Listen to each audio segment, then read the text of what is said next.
First, I want to thank the Villa Park Women's Club for putting on this event and for all the hard work their volunteers have put into organizing it. It's often very difficult to find information about municipal elections, and they are so important. As we always hear, all politics are local. So forums like these are so important for our community. As noted, my name is Emily Shultz. I am running for re-election for District 45 school board member. I'm married with 3 children, all of whom go to or will go to District 45 schools next year, as my youngest, I cannot believe it, is entering kindergarten next year. I am a long-term resident of Lombard, and my family owns an auto body repair shop in Villa Park that has operated for 67 years, so we have strong ties to the Villa Park community. I'm also a licensed attorney. I first decided to run for the school board because I saw a growing movement of wanting to dismantle our public education system, and I wanted to do my part for maintaining our fantastic schools in District 45. One of my children is neurodivergent and attended pre-K through District 45, and was able to access our wonderful special education services.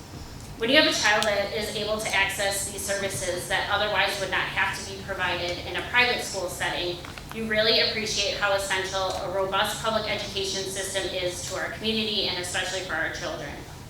My favorite part of Villa Park is just the community. There are a lot of people who grew up in Villa Park and who have left and then come back to raise their families or have continued to live here.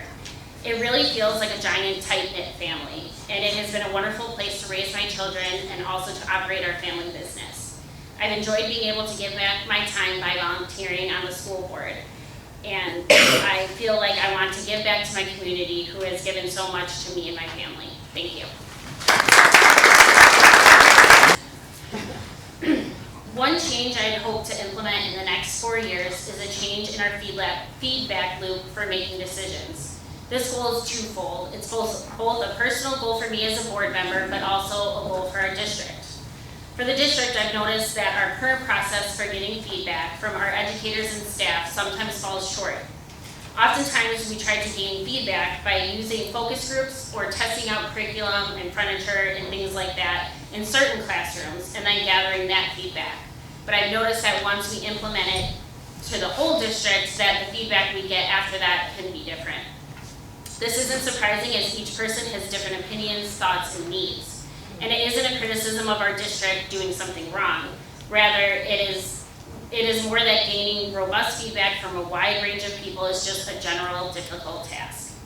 This is also a goal that I have had as a board member to investigate how I can better receive feedback from all stakeholders. When I started on the board re-implemented communication summarizing the board meetings.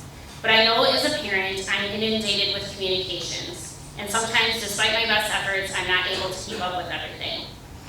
I would also like to find ways to connect with other governmental board members and organizations within the community to learn more about their work and what their current challenges are, and to see if there's some overlap in ways we can work together.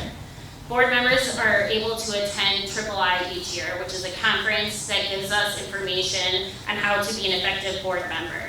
Each year I pick a goal, and my goal this year is to learn how to better communicate and build relationships within our community, and so I want to continue that focus again if I'm re-elected.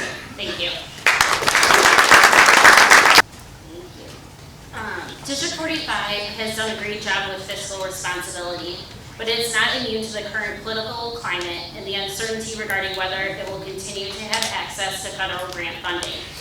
Uncertainty is extremely difficult for any board to navigate, as we try our best to base our financial projections off of our current revenue and expenses with the best information that we have available, which makes any sudden changes, like dismantling the Department of Education, extremely difficult to navigate.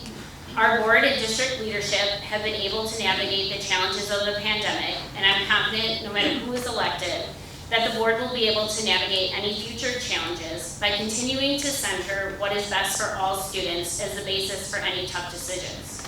Our district does a really great job of making sure at every single level of decision making that the focus always comes back to what guarantees the best outcomes for all students. Another issue facing District 45 is the shortage of educators.